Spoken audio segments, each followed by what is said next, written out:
По 10 одиграни кола во третата фудбалска лига Север, екипата на Шкендија од Терачино на врвот од табелата со 28 бодови на своето конто, со скоро 9 победи и 1 реми. Шкендија Рачино има доминантна игра, со најефикасен напад кој има постигнато од 36 погодици, а најдобра одбрана која е примила само еден гол.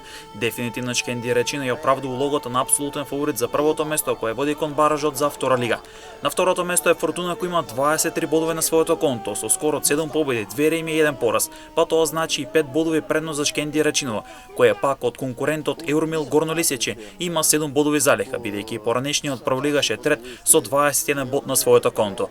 Веќе викинот Шкендија Рачино како голем фаворит на домашен терен ќе игра против Академија Илинден, па со нов триумф. Лидерот само ќе направи чекор напред кон баражот за втора лига, но воедно ќе се зацрстува на првото место. Ланскиот шампион Куманово, кој не го помина баражот за втора лига, се наоѓа на 8-то место на табелата со скоро 3 победи, 4 реми и 3 порази и 13 бодови. На ното од табелата со 5 бодови новиот третолигаш Нью Старс, предпоследна екипата на Пчиње со 6 бодови, а пак Ринје на 12-тото место со 7 бодови. Поранешниот второлигаш Катина на 11-тото место со 9 бодови и практично ќе биде доста неизвестно околу опстанокот во овој третолигашки регион.